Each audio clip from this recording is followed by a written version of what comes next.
Yeah, great question. So, well, you think way bigger than I do. Biggest mistake I've made in my business careers: one, I went too small, and number two, I tried to do it by myself.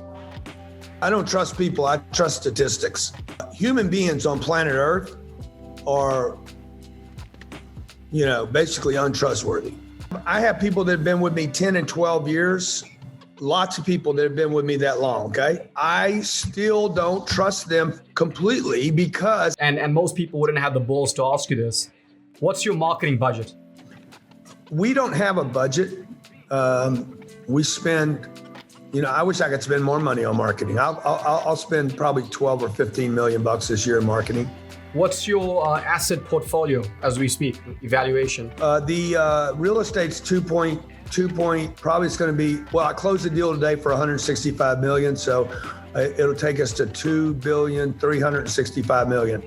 Biggest month you've ever had, 30 days, how much of revenue? Oh, I have no clue. And liquidity as we speak? Yeah, I get that every morning. I think it's 2:15 or 2:16 this morning. Hi, it's Robin Sharma, and you're tuning into the Millionaire Student Show with Sashin. Sashin.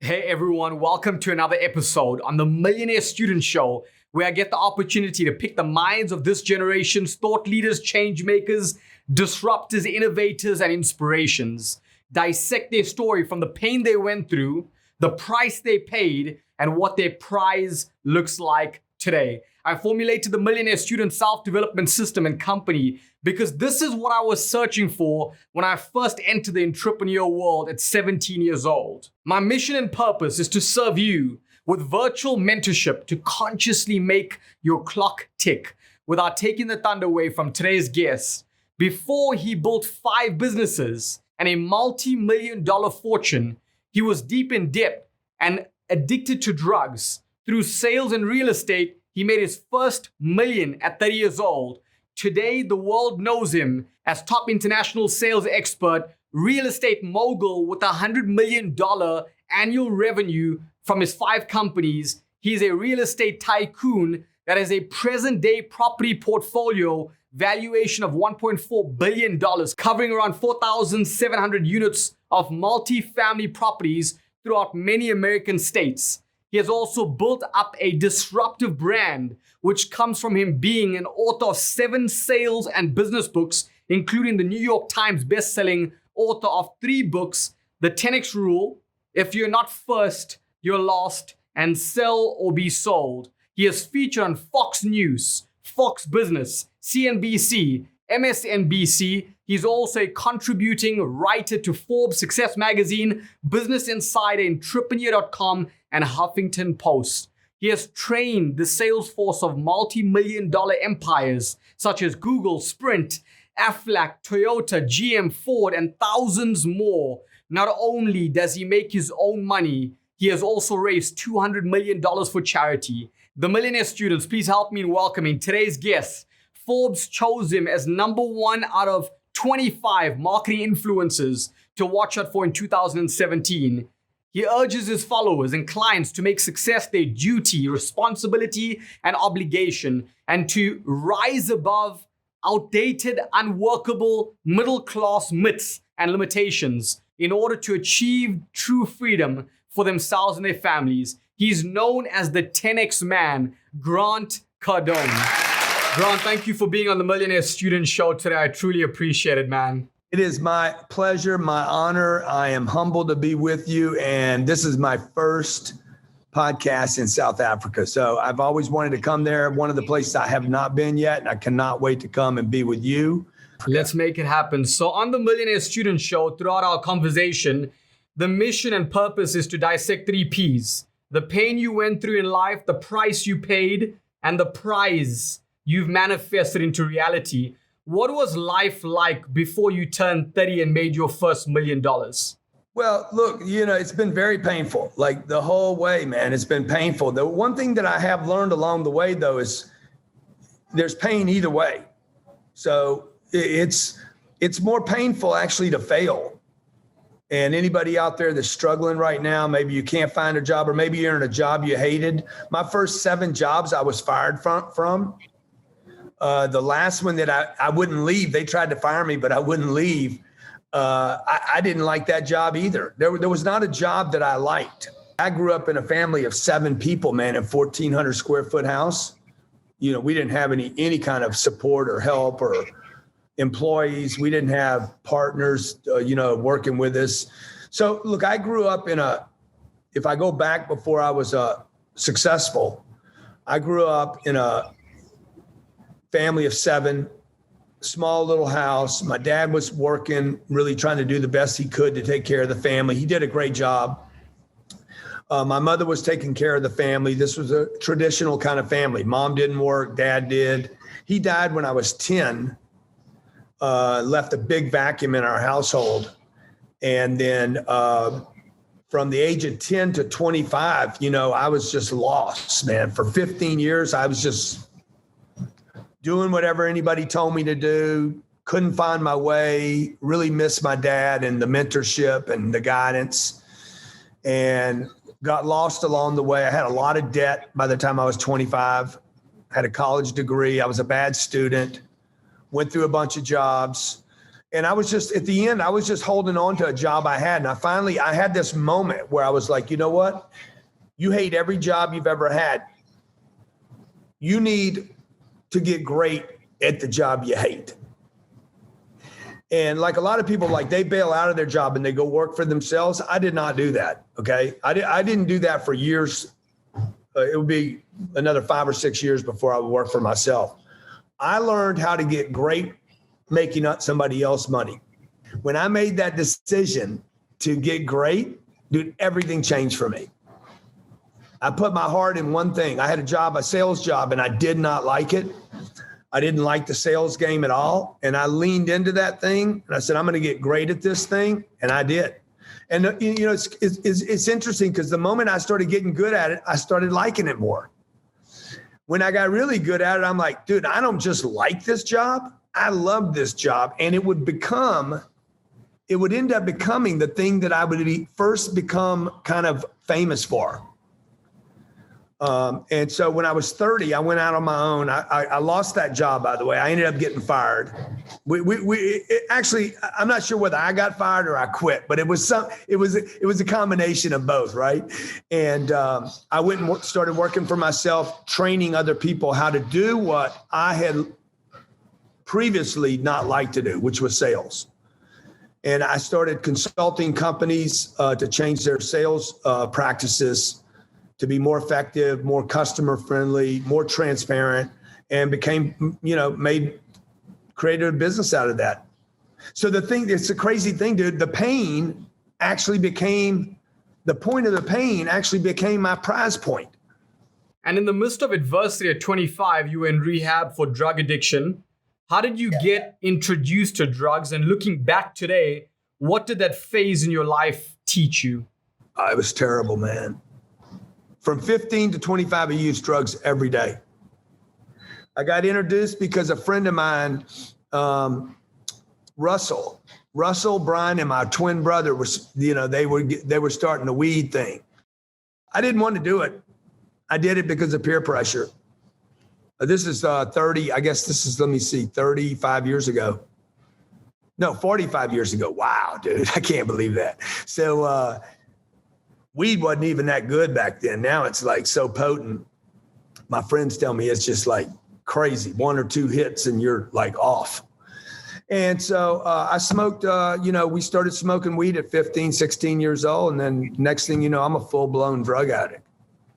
It was terrible, dude. It was like, it was not just the drugs. It was the lack of self-worth, the knowing for me, and this is not a moral judgment about anybody that uses drugs, but for me, it was just a complete reminder every day that I was not who I was meant to be.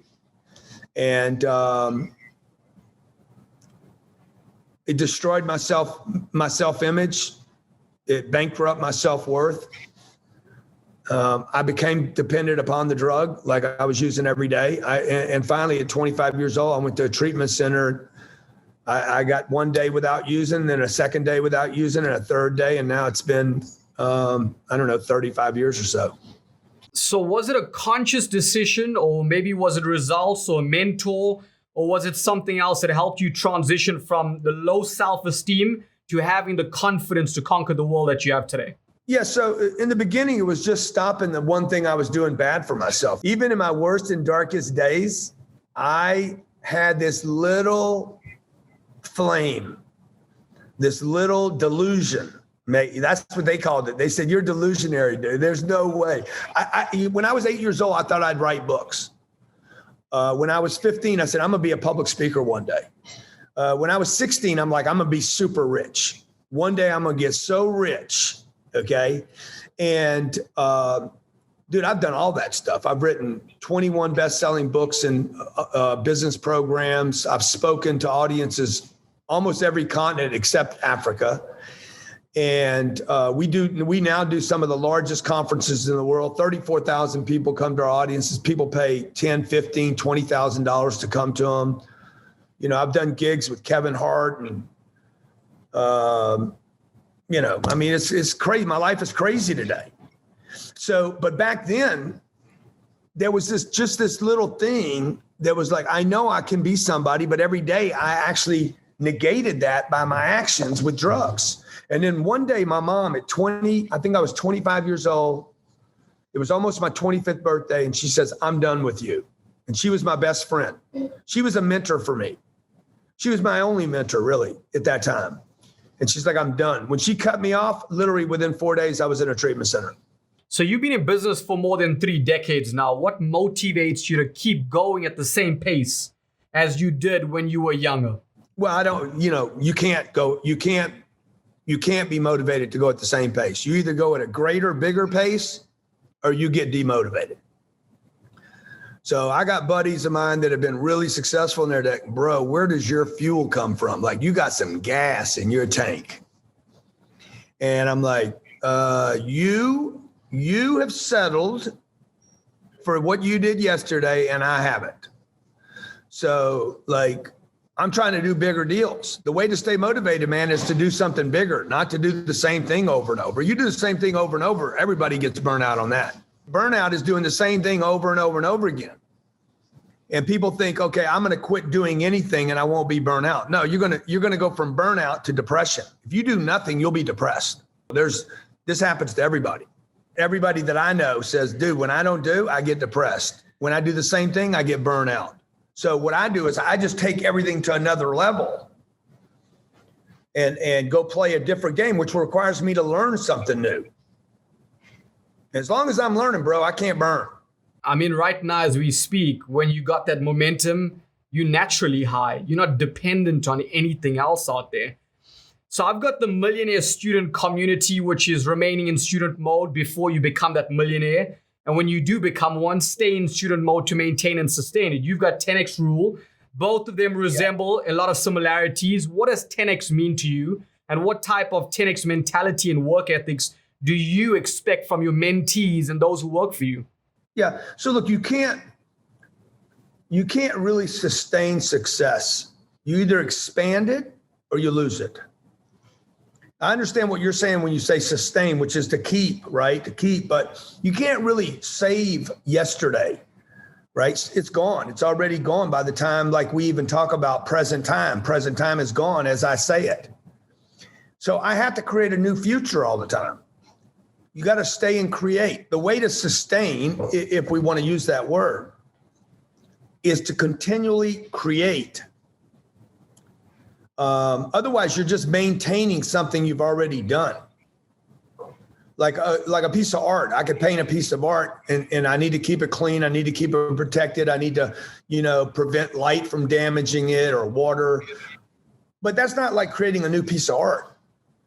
the best thing to do is take care of that and then go create something new. So that's how I sustain, if you will, is I sustain through creating. And that means you need people around you that believe in you too. You can't do this stuff by yourself. I see a lot of people trying to do the game, play the game by themselves. It's impossible. Biggest mistake I've made in my business careers. One, I went too small. And number two, I tried to do it by myself.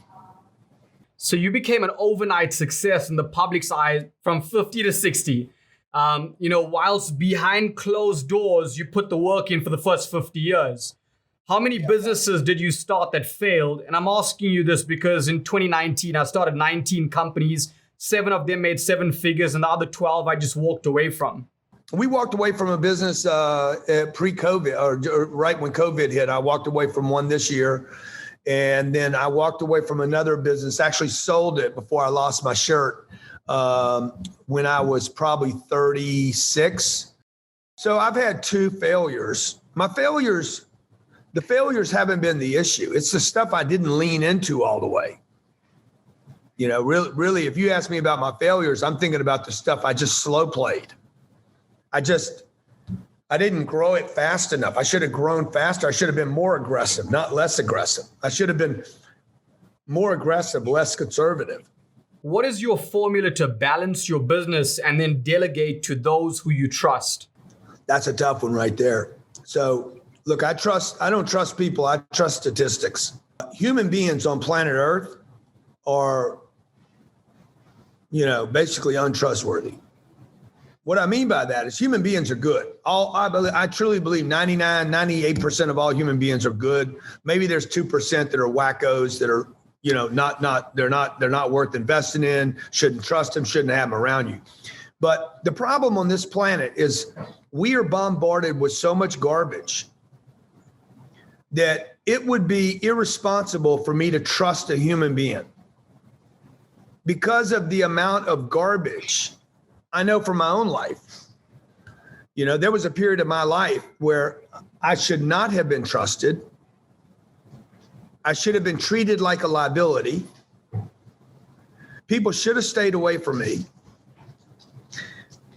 And no one should have trusted me, period. I was not in a position to have children or be married. I was not trustworthy, period.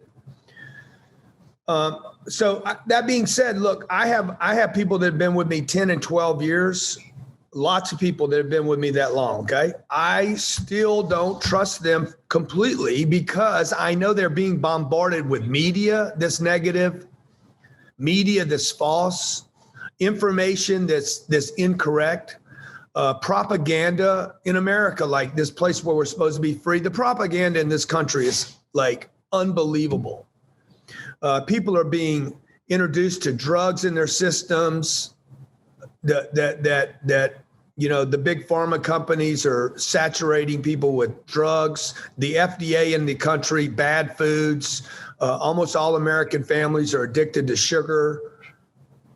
Poor choices in their food system. So all that being said, I'm not being negative when I say that. I'm just saying, why would I trust anybody that's being bombarded with hundreds of billions of dollars of ads every year saying you're depressed, you're anxious, you got some disorder, you're bipolar, you got all these problems, and I have to trust that person in my office with my business. So what I trust is this, the numbers. Measure the numbers. I graph everything. If the graph is going up, the person's trustworthy. If the graph is going down, hey, we need to pay attention to that person. They're having problems right now. And I just say all that because I know in my life, there's been times when my graph was going up and there's been times when the graph was going down. Trust the graph. Don't trust the person. And people listening in right now, that might come across very cocky unless they can relate to you. Because here's a few things that I learned. I realized after building, businesses, teams, doing $1 billion in sales, you can't trust your left hand from your right hand. People are loyal for the moment. You won't be able to count your friends on more than one hand, and then don't borrow people money unless you're willing to write off the money and the friendship. Yeah.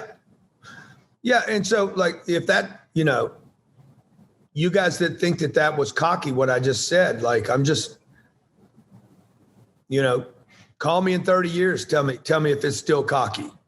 Might be the best piece of advice you ever got. All I'm saying is, if you're a bank and you're going to give me a loan, you're not going to trust me. You're going to look at the statistics of the business, the past performance, how it did through COVID. Look at all your friends and family members, how they changed through COVID. How did they act in COVID? I talked to a kid yesterday, called me up and he says, hey man, I need some advice. I want to be as rich as you are. I said, okay, well, what are you doing for a living? And he's like, well, I'm unemployed right now. I said, all right, so what are you doing for a living? He's like, well, I'm getting checks from the government. They're paying me more to not work. I'm like, bro, you got to go to work, man. He's like, Grant, I can earn more money from the government than if I go to work. I said, yeah, but the problem is you're not learning how to communicate. You're not learning how to engage other people. You're not learning how to go through disappointment and discouragement. You're not learning how to be a team player. Dude, like, money's not everything. You got to learn some skills to be valuable on this planet. So, you know, I had staff that was like completely dependable before COVID. As soon as COVID hit, they lost their minds.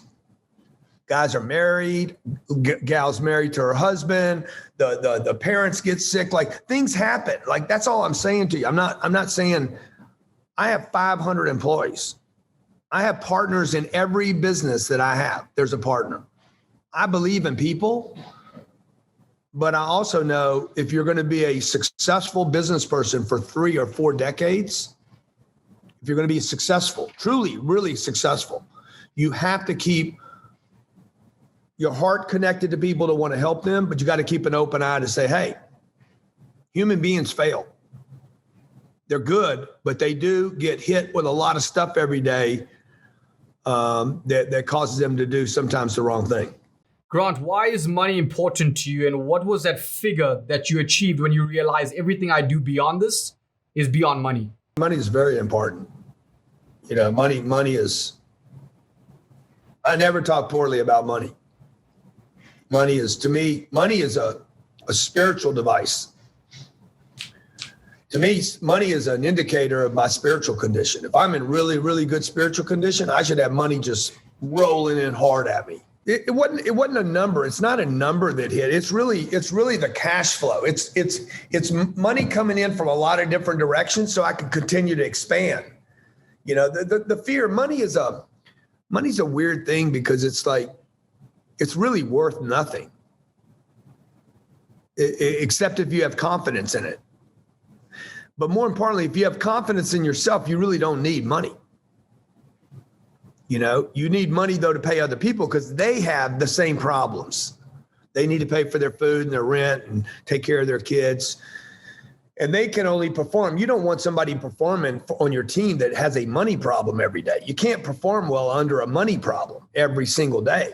So the reason money is important is you want to take care of your business. You want to take care of your employees. You want to be able to continue to expand. You want to be able to take a risk. And the more money you have, the more confidence you have to take risk.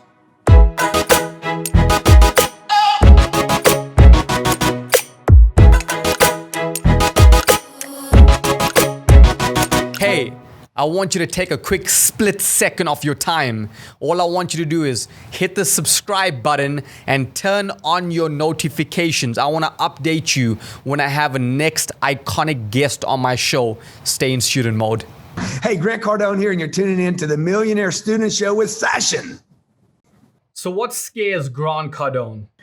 Yeah, so like a lot of, I mean, you know, number one is, I know I can project, I can come off like I have no fear, but I really do have a lot of fears. Like the big one is that I won't fulfill my potential. I'll run out of time before I can actually hit my mark.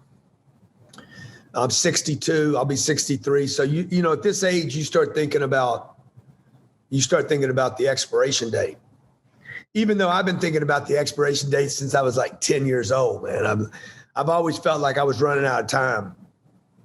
So that scares me, you know, coming up short. I just finished doing a show called Undercover Billionaire. I think it's going to play over there. You have Discovery Channel there, don't you? Yeah, we do. So I just spent 90 days, no money, had to lose my name, shave my head, couldn't use my contacts. I had no food, no water, and no shelter. That scared me. And I had to build $1 million business in 90 days with no money and couldn't use my contacts. Couldn't use my social media, could not use my name. That terrified me. My kids, you know, how my kids grow up and how they do in life, that concerns me. You know, dude, I want to make a difference. I don't just want to make money. I figured out how to make money. Some point, you either got to make a lot more money for it to feel good, or you got to make a difference. And, you know, I'd really like to make a difference. You spoke about your kids. I presume they're second gen wealth. Do you overspoil your kids knowing you never had it as a kid? And how do you financially discipline your kids? Yeah, great question. So I don't spoil my kids, even though my kids, they have everything they want. They don't have everything they want. They want horses and pigs and birds, but they have a way to earn everything they want within reason. So my kids have flown private their whole life. I think they've been on one commercial flight. But that's not how you spoil a kid. I heard a guy named L. Ron Hubbard once said, you can only spoil a child because you don't let them exchange with you. You can give them all the stuff you want to in your life, as long as you let the kid exchange, meaning they give me back something, they do something. So my kids are extremely social. They are homeschooled. If you meet them, they've both spoken to audiences of over 12,000 people at a time, wrote their own speeches at 8 years old, wrote their own speeches, delivered to 12,000 people, standing ovations. I mean, rocked the house. So there's a lot of ways kids can exchange with their parents. They take the trash out at the office. My 11-year-old was making sales calls the other day, using a script, calling my customers, selling $4,000 seats. So, you know, the way to be sure you don't spoil a kid is to make sure that kid is appreciative of what it took for me to get where I'm at today, and that I shared those skills with them, not by telling them, but by saying, this is how you do it, now do it. So most billionaires don't even own jets. Why did you invest in a private jet? Well, you know, one of the best investments I ever made was that jet. There's a lot of reasons I bought that thing. Most billionaires, I got a buddy of mine, he's worth a couple $1 billion. He doesn't own his own jet. And the reason he doesn't own his own jet is because he doesn't go anyplace. But if you got places to go and people to see, man, and you want to meet people, a guy calls me up and says, hey, I got this piece of property. It was up in Virginia. I said, I'll be there tomorrow morning. It was, the property was $140 million. He's like, well, you can't get here tomorrow morning. It's COVID's out. I'm like, yeah, I'll be there tomorrow morning, dog. Pick me up at the airport. I fly in, boom, my plan lanes. It's got my name on it. You know, can't fake a jet, man. So the fact that a billionaire doesn't have a jet, maybe he doesn't have any place to go. I don't know what's wrong with him. I know this. He's probably not flying commercial. He's probably renting a bird. So with countries printing more money yearly, digital currencies trending, talk to me about the future value of money. It's going to be worthless. Money's worthless. Money's worthless now. Money's only valued because people have put some confidence in it. And because we are brainwashed to save it, preserve it. We're taught so much stuff about money that's wrong. It's unbelievable. You know, my mom told me once, we were in a casino. She's like, whatever this place offers you, don't take it. They offer it to you, it's not good for you. That's a big lesson right there. You know, you go get a haircut. Hey man, do I need a haircut? What's the barber going to say? I think you do. So, you know, what does the banking system teach us about money? Save your money. Put it in retirement accounts. Okay. Stay liquid. Why do they tell you those things? Because they want you liquid so they can get that money back. They want you to save it because that's with them. And so, look, money has zero value. Give me courage, give me creativity, give me persistence, give me character, give me honesty, give me persistence. You can have all the money you want. Okay. Like you give me $1 billion in cash right now or 1 billion friends, I'll take the 1 billion friends every day. Because I know how to convert 5% of those billion people and turn it into $5 billion. This goes back to not trusting people, right? Because people are miseducated on this planet. And that's what I was saying. People value the dollar or the currency. They value that more than friendships. Let's talk about sales. I've done over $1 billion in sales, but my audience who hears it from me, it's familiarity to them. You hated sales as much as you hated life in your 20s. What's your advice to someone going into sales right now? How can they make their first 7 figures? Well, you think way bigger than I do. I got in sales. I didn't think about $1 million. I was thinking about how to pay my bills. I would just tell you guys, like, you need to think about sales being other people's money. If I go sell a car and I get a commission for the car, I sell a house and I get a commission, or I sell a timeshare and I get a commission, that's other people's money to pay for my kids' shoes, my kids' education, for a nanny, whatever it is you want. You need to think about sales being other people's money until you have your own business. And then once you have your own business, sales is the breath of the company. The company is only as valuable as the sales it makes. So, if you don't like the word sales, you're not going to, you're basically saying no to money. Sales is a contact sport. It's all about just contacts. The more if I want to make $1 billion, I'm going to have to contact 1 billion. I'm going to have to make 1 billion impressions somewhere. So some small percentage of those people exchange with me. So sales is really just like, it's one of those things that it's about communication. It's about attitude. It's about enthusiasm. It's about believing in your product. It's about being honest. It's about being transparent. It's not about hoodwinking people or tricking them or ripping them off. It's about business. The first line in every company, the first line of a financial statement is sales.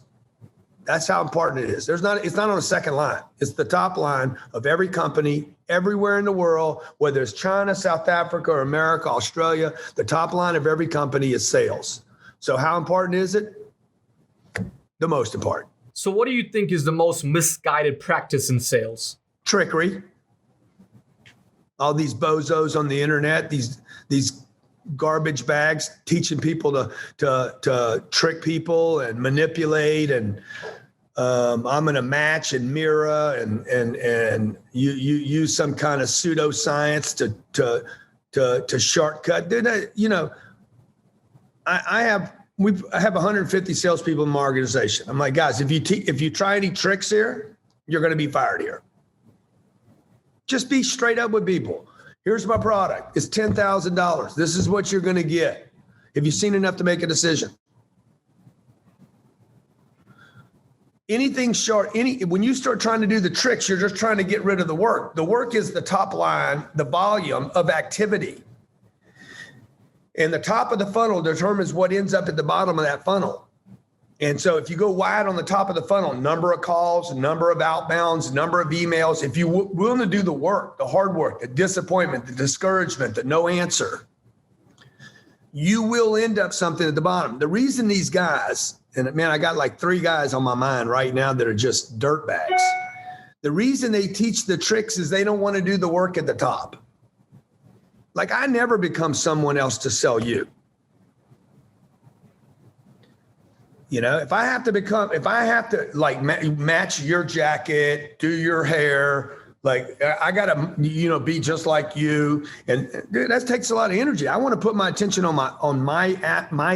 my investment. Hey, we're buying a piece of property right now. It's 165 million. I'm putting 65 million of my own money in it.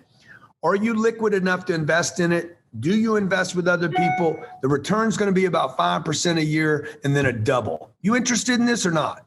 Number 1, are you the decision maker? 2, are you liquid? 3, have you ever invested with anybody else before? Well, let me think about it. Okay, on a scale from 1 to 10, where are you right now? I'm a 5. Good. You ain't going to do it.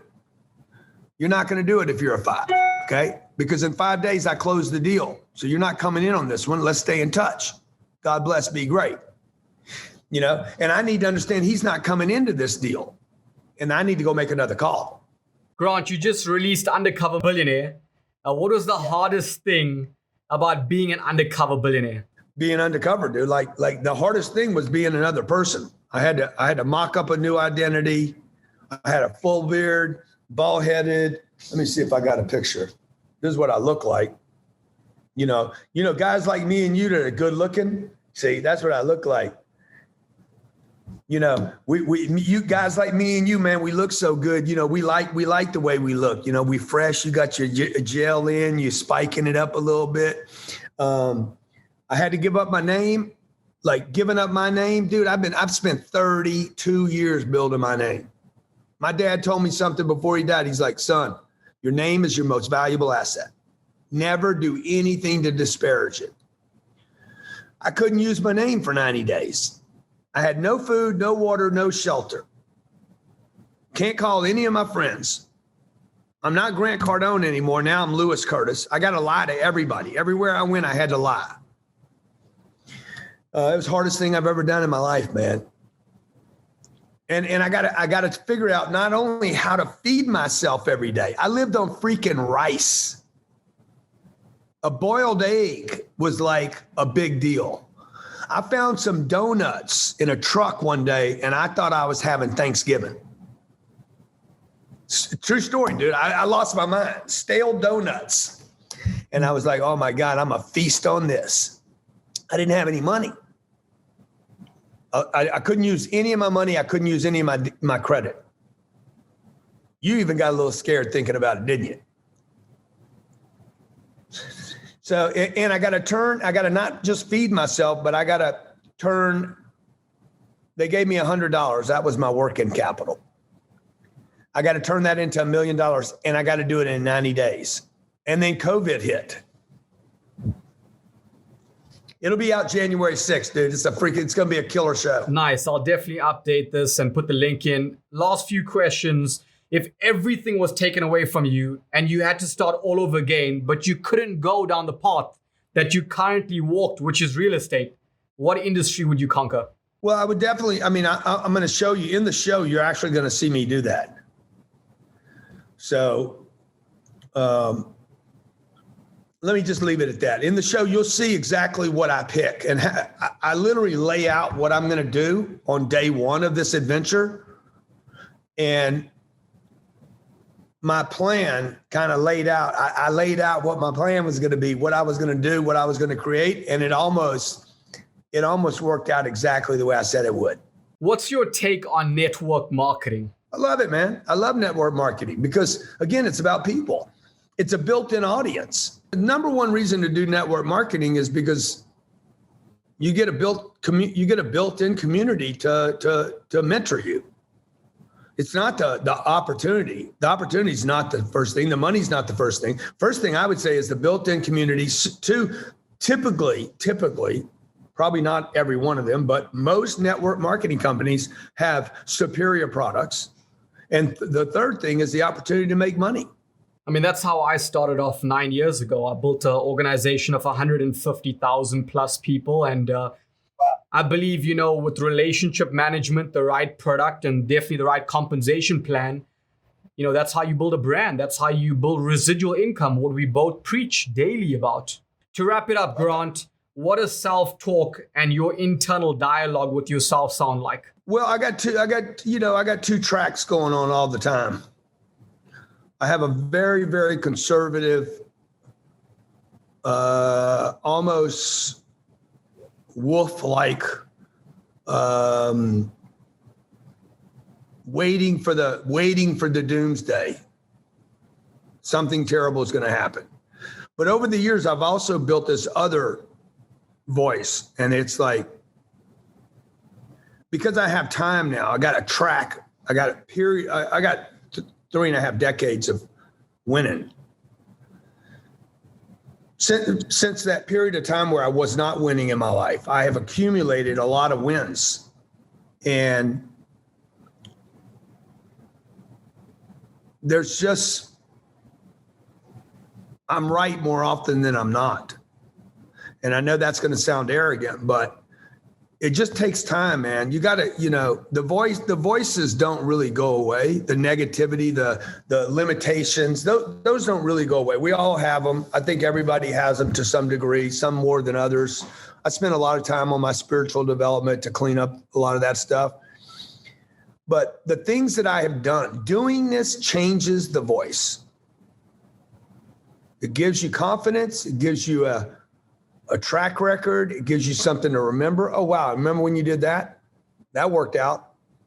I mean, I own $2.2 billion worth of real estate today. I've never bought a piece of real estate that didn't make money, ever. Not one.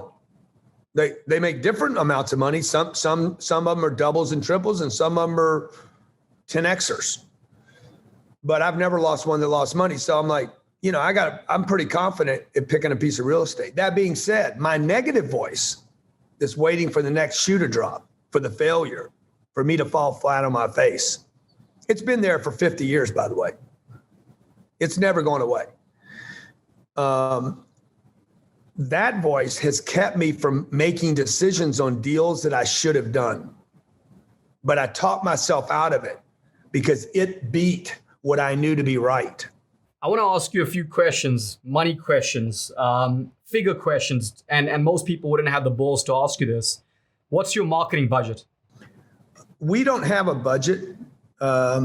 We spend, I wish I could spend more money on marketing. I'll spend probably 12 or 15 million bucks this year in marketing.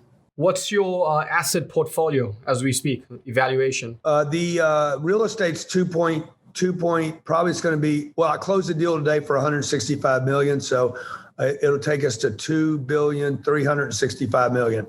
Biggest month you've ever had, 30 days, how much of revenue? Oh, I don't know. I have no clue. And liquidity as we speak?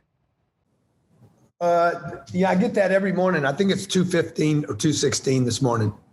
Nice. You talking about cash liquidity or equity? Yeah, cash. Yeah. Cash. Yeah, there you go. Congratulations on every single thing you've achieved, man. Haters can hate, but you just doing it over and over and over. And I'm excited to do something magical with you in Africa, definitely. Dude, I cannot wait to come there. My kids want to go there. I've always had this magical kind of connection to the continent, and let's make that happen for sure. Definitely. Thank you so much, Grant Cardone. And respect all your success as well.